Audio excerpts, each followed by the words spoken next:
Hey Village, welcome back. If you're new, welcome to your Marriage Village. This is a place where I provide resources to foster healthy marriages. If this is your first time here, please subscribe to the channel because it helps us to grow and to be able to provide this service to other people, same as you're getting, okay? So I appreciate you being here. Welcome. But today, we're going to be talking about 10 mistakes I made as a new marriage and family therapist. And by new, I mean when I was doing my registered internship, and then also, I want to say about a year after that. All right. So let's just talk about this. If you are someone who's pursuing this particular degree in marriage and family therapist, this video will be especially helpful for you. Even if you are not going into the field, but you are going to be seeing a therapist or you're considering seeing a therapist. This is all information for you to be able to have, right? And you can just process them, maybe even laugh at me. But again, 10 mistakes I made as a new therapist. Now, the first one is going to be allowing couples to argue for too long. And I know you're going to say, what do you mean by that? Well, you're a therapist. Don't you know how to stop them? Or didn't you have the authority to stop them? So why was that a concern? I'm going to tell you, at least for me, I don't know about others, but when you're new to this field, one of the things that I worried about a lot was being too domineering in sessions and not allowing my clients, my couples to feel like they had some level of authority in that room, because they do. They're talking about themselves, right? The client is always expert. I really believe that narrative therapy orientation, that the client is the expert in his or her own life. So they know themselves better than I will ever know them. Let's just put it that way. So I always worried about being too domineering. However, as a marriage therapist, one of the things that you are supposed to be able to do is to control the process in that room, right? In therapy, we have content, which is just really information, resources, and then you have the process, what's taking place. And as a therapist, as a marriage therapist, because that is where you experience a lot of high conflict in marriages and in family systems therapy, you have to be able to control that room and that process taking place. And I was so afraid that if I interrupted, that someone would feel as if I didn't give them the chance to fully share what they had to share, not considering that it's a time and space for that. And therapy is not a one-day event, right? That they'll have the next week to come back and to be able to share more. So I really am responsible for helping them regulate their emotions and also learn to be able to wait, to put some things on hold, learn how to assess timing when it comes to arguing and all of those things. But I was so afraid that I would be looked at as someone who didn't give space for them to process properly. So I was always anxious and fighting to allow them that. I learned about the 70-30 rule in school. And I took that, now I joke and say I took it too literally, because I kind of really let the client take hold, and it's not quite healthy when it comes to doing couples work. So that was my first mistake. The second one was desperately wanting to control the outcome. And what does that mean? I went into the field of marriage and family therapy. For those of you who haven't watched the video, go back and watch my first video where I talk about how I went into the field. I started as a pastoral counselor first, right? That's what I wanted to do. So I was on that track. And then I realized how limiting it would have been, because my whole goal, my calling in life was always to help marriages, to make sure that we had healthier marriages, especially in our churches, because I was also in ministry. So it was really important to me to do that. And I realized I would have been limited just to a pastoral counselor. So going into the field, my desire was for marriages to work out. And because of that, I was always anxious in session because I wanted to control the outcome, right? Not that I wasn't having panic attacks and all of those things, but I was anxious because I wanted, again, to control the outcome. I wanted the marriages to not end in divorce. I wanted the marriages to work out desperately. And because I wanted that, I was always fighting and working harder than the clients. And one of the rules in therapy is that you're not supposed to work harder than your clients, because this is something that your clients should want for themselves. And if they want something for themselves, then they should work hard to achieve that thing, whatever that thing is, right? If it's affection, if it's intimacy, if it's healthy communication or effective communication, whatever that is, if it's vulnerability, which is one of the hardest ones to achieve in intimate relationships. But even if it's that, then they should be doing the work and not me as the therapist. I should be their guide. I'm the support system. And I am also the expert in terms of the knowledge in the field. But at the same time, they're supposed to be able to do the work so that when they leave me, which is where therapy really takes place outside of the room, when they leave me, they're able to fully practice and engage with whatever it is they've learned and be able to see how that plays out in their lives going forward and in their marriage, right? So I really am not in control of the outcome, and I had to learn that. Okay, the other one was engaging in bombshells at the end of session. What are bombshells? Bombshells are these really heavy, sometimes painful, actually most times painful information that clients would drop towards the end, last 5-10 minutes, and they'll say, oh, and by the way, I have something to share. Then they may drop that they've had an affair or that they've been abused or something, like that. And all of a sudden you're like, oh my gosh, what do I do now? I have 5 minutes left. So learning how to not engage in the last 5 minutes, but learning how to gather that information, help them be in a good place where they can leave without distress, right? But then at the same time, not digging too deep into that information, because then I open a whole can of worms and I'm not prepared because I have another client waiting for me, right? I, for one, have my clients back to back most of the time. So I'm not prepared then to engage fully in that conversation regarding that information that I'm receiving. And that's not healthy for the clients. So I had to learn how to not engage in bombshells toward the end of my session, right? But to make sure that I regulate my clients and I wait for the next session for us to engage so that we can fully process and flush that information. All right. The other one was not exploring how culture influences the client.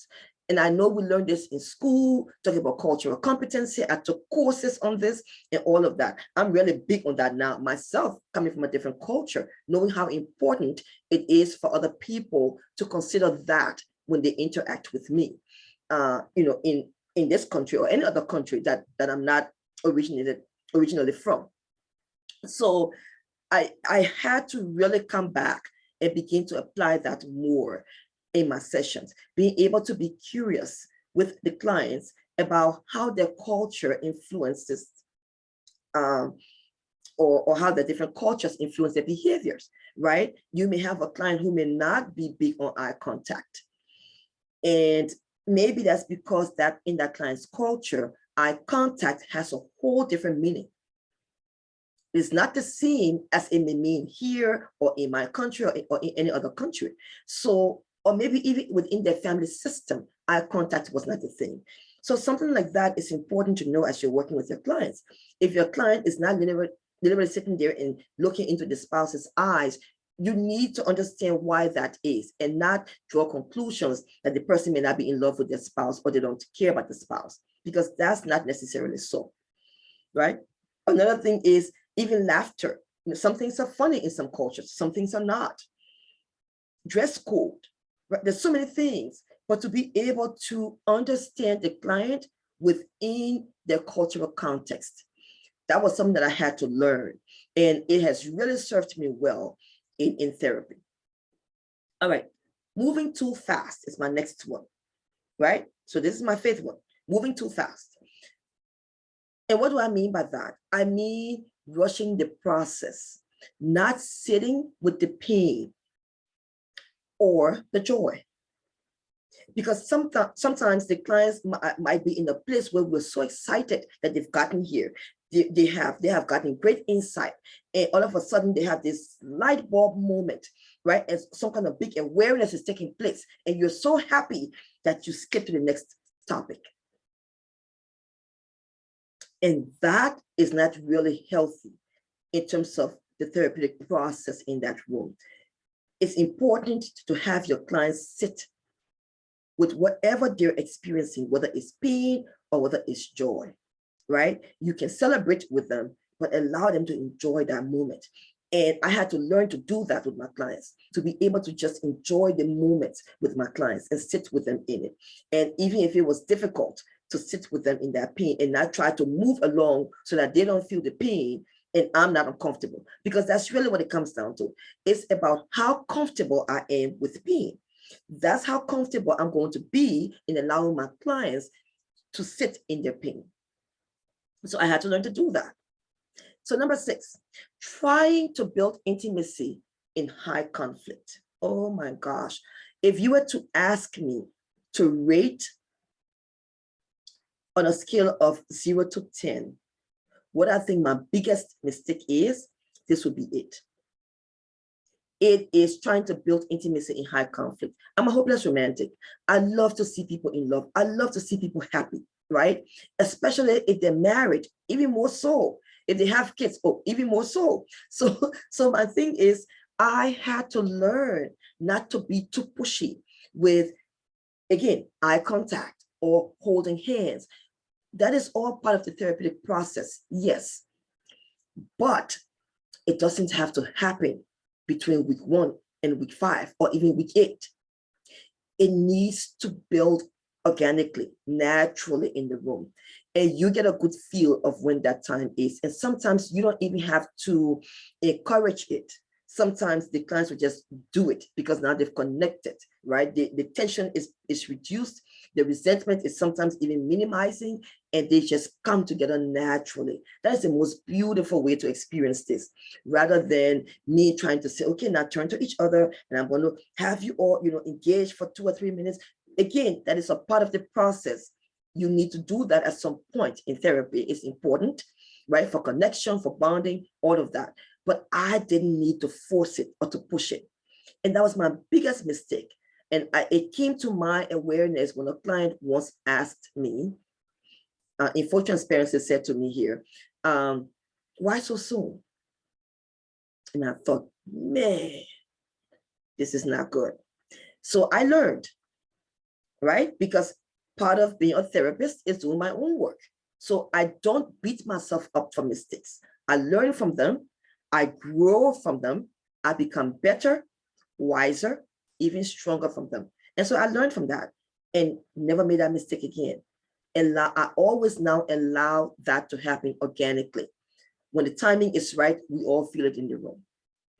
Okay. The next one, number 7, is not getting enough sleep.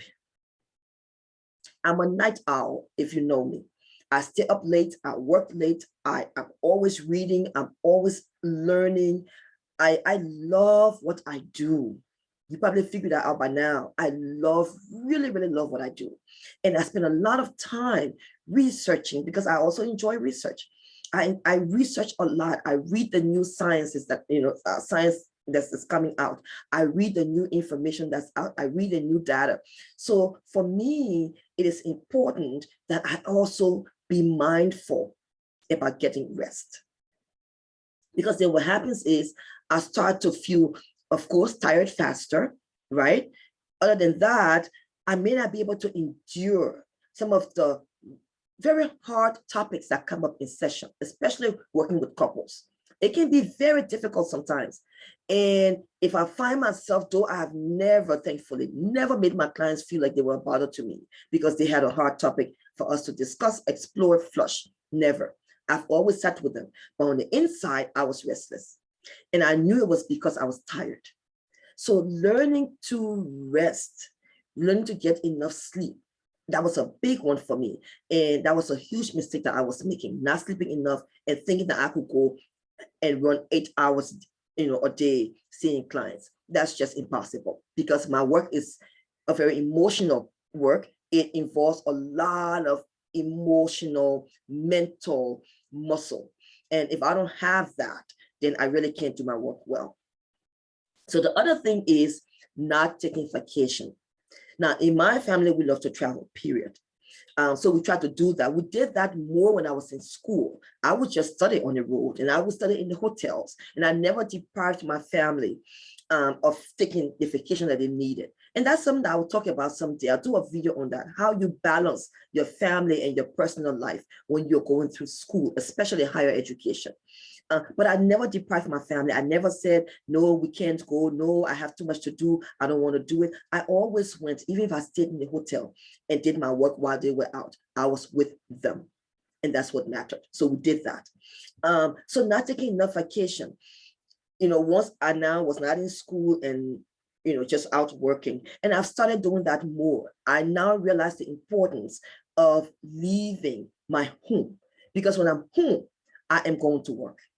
I'm busy, I'm learning, I'm taking care of my family, I'm cleaning, I'm cooking if I have the time to do it, because before I did it all the time. And now I do it, when I really can't sit there and do more than 1, 2, 3 meals. So then I do all of that because I can't do it every day like I used to. I've had to learn the things that I can do well and how much I'm able to do. So taking that vacation, getting away from my home. Now we do a lot of staycations. Even if it's just downtown, we do that because that's important.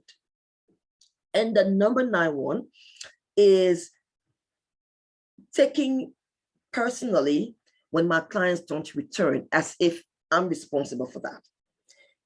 If you're in this field, or even if you're not, even if you've been a client, you know that sometimes you don't go to your sessions, right?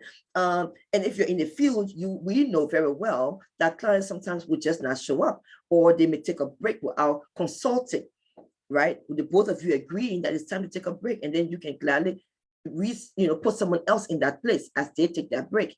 But I would always feel as if I did something wrong when I first started. When I was new, I felt like I did something wrong, and that's why my clients weren't coming. Or they're not here because I said something wrong. Did I look at them the wrong way? Did they misread my body language? I kept questioning myself. And I soon realized that 99% of the time when clients don't return, it's not because of something that the therapist is doing. A lot of times it's because either the client wants break, the client is still debating this therapy thing, they're a little nervous about it, they're quite unsure as to whether that's what they want to do. Maybe they still haven't bought the idea of therapy, or the client may be dealing with other, issues, and it's preventing them from showing up. So I like to say challenges and not issues. So other challenges that are preventing them from coming. So those are all things to keep in mind as a therapist. It's not really all about you. You're not, the issue, right? Or their challenge, or you're not the one making their life difficult or impossible. You're there to help. And you have to be mindful of that and remember that, or else you beat yourself up and then you can't be fully present for the ones who are coming regularly. All right. And then my number 10 on my list is being too afraid to share myself with clients. There's a fine line when it comes to how much of yourself you can and should share with clients. So I really struggled with this one for a long time. I was just strictly professional, which I always am, right? But I was just that. It was, I'm not going to cross any boundaries, which I still don't cross boundaries with my clients. But I, in my mind, I'm thinking boundary with me, even if I share that, oh yeah, I understand loss. I understand trauma because listen, I lived 9 years through a brutal civil war, and I know what it is to see people, on the streets running or dead. Even to share those things, I would be afraid to do. Now I talk about them, with my clients, and I have found that within reason, Self-disclosure with clients within reason is very helpful for the clients because it makes them feel like you're human, right? And you're not this almighty person working with them. Nobody wants to feel as if their caregiver cannot relate to their story. I know I wouldn't want to. I don't want to go to a doctor who is going to be frustrated or far removed from my problem, even if they haven't had my medical condition. If I had one, I want them to feel as if they understand or that they've treated other people so they know enough. And it's the same thing in our field. You know, our clients want to feel like, you know what it is to experience loss. You know what it is to be betrayed. You know what it is, you know, to experience anger from somebody when you haven't done anything to that person to the best of your, you know, of your knowledge. So all of those things are important, and clients want to feel as if they can relate to you in that way. So I learned that I had to be responsible in my sharing, but that it was okay for me to share with my clients some of my own personal experiences because it made them see the humanity in me. All right. So I hope this has been helpful for you. If you have other questions, other things that you're curious about as you're going into this field or as you're engaging with therapists, you know, let me know and I'll gladly put together a video and answer those questions for you. But for today, this is what I wanted to talk about, right? The 10 mistakes I made as a new therapist. And I hope that this has been a blessing to you. And I hope that you'll be able to use it, even share it with other people. All right. Again, if you haven't subscribed, please subscribe to the channel, share the video with others. Let's continue to foster healthy marriages. You take care. I'll see you here again very, very soon. Bye-bye.